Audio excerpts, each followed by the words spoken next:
So please say and spell your name for the camera. My name is Luke Schantz. That's Lukeschantz. And Luke, you are one of the panelists tonight for Disruptive Technologists. Can you tell me how that came about and how you know Lauren Keeson? Well, I am known for being disruptive, so that's probably the first thing. And I'm also known for being a technologist, so they just came together perfectly. And I met Lauren at an event, I don't remember what event, and we had known each other, and were aware of each other. And then a colleague forwarded me her message. I guess she was like, "Hey, who at IBM can we get here?" And then he was like, "Oh," and then it just connected the dots that we already knew each other, and it just made sense. So it was network. We knew each other, and then we also had 1 degree of separation from someone else that she was asking. Well, that's very common, especially like in New York, especially. So you said now, and then also when we were talking earlier, you consider yourself a disruptor. What does that even mean today in 2019, and especially with technology, AI, just the advancements we have? How do you become disruptive? Well, it's funny you say it. I think I was innately disruptive my whole life, and I'm ahead of the curve in many parts, and maybe that wasn't exactly disruptive, but it was definitely innovative. And I think now with disruptive, it's about intelligent disruption, right? Because it's great if you see how wrong everything is and you can make it better, but you still have to work within the system. So I feel like and actually I borrowed that from a colleague, Sam Hamden says that, but the idea of intelligent disruptions. So being cognizant of your your ecosystem and your environment, and trying to be really calculated and trying to provide value to the system, not just being because a lot of engineers and software developers can sort of sometimes be sort of hot shots, right, or kind of know-it-alls. And it's like, if you want to do both, right, you want to get ahead and advance your business or advance your technologies, but you need to do it in a way that also plays nice with the way things are, which doesn't always go as fast as you want. So I'm maybe mildly disruptive sometimes, even though I want to be 100% disruptive. You're holding it in. You're like, when the time comes, I'm gonna go full force. My grandfather used to say, "Opportunity favors the prepared mind." Wow, I like that. I usually hear "fortune favors the bold," but I like that one better.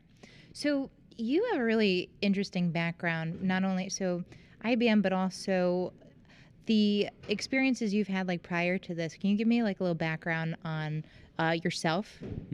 Yeah, I can do my life story and or your working background. That is my life story. Oh, well then go for it. My family had an electronics manufacturing company that made entertainment lighting. So it was around technology from day one. Then in my teens, 12, 13 even, I was doing mass fax marketing on a 386 computer for the family business, and then worked at the family video store, and then we became wholesale lighting salesmen. And so I knew all about theatrical stuff and production and automation and intelligent lighting and these sorts of things. And then I saw what was happening, so then I wanted to become media for stage designer, so combining video and media. And that's where, again, it was not exactly, I wouldn't call it disruptive, but I was ahead of the curve because I had some industry knowledge that was, really lucky to see that, as a young person, and then have this insight. And then I was able to, work in entertainment technology, and then did a startup that combined video. It was like a video platform using computer vision and these sorts of things. And then I was able to, then I got recruited by SoftLayer, which got bought by IBM, and then they've just kept me around. Yeah. That's very cool. And especially, so now, entertainment technology is everywhere. It's in the shops we go to, it's at the amusement parks, it's in, even modern day things that we use every day, like cars. And the list goes on, but what do you see now that excites you? Well, so I'm a kind of an IoT guy, so I really enjoy hardware and making things that use both, right? Onboard, or if it's IoT, you call edge computing, and then cloud computing. And on the cloud side, I must say, part of what our theme here tonight is AI, machine learning, data science. And I think everyone's looking for this, the killer app, or the general purpose AI that's going to change everything. But I really think that the real value we're going to see is be more incremental across the entire board, right? So everything we're doing is already driven by algorithms. what we listen to, what we watch, even the things that are being made are driven by the data, right? Like Netflix chooses what they're going to make based on what they know we're going to want to see. And so I think what's neat is, enterprise and business AI and machine learning and data science is going to create like much better high quality experiences across hopefully every sector of our lives.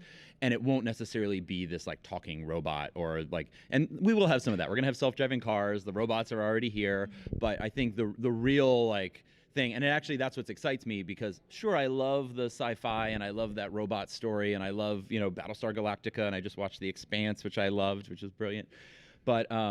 But really, I think the overall quality of life where it's going to hit us is going to be much more invisible, but it's going to be driven by this. So it doesn't seem as maybe exciting, but I'm actually really excited about it because it's real and it's going on, and having, and actually working in the industry, you're touching it. So it's like, oh man, that's real. It's not just an idea or a story. Or I love startups. I've been in startups. I help startups, but there's something about things that are real now and at scale that kind of is exciting. Yeah. I mean, you're so right. It is. It's the stuff that's happening like right now that maybe in 10 years from now we'll go, oh yeah, that's what that was.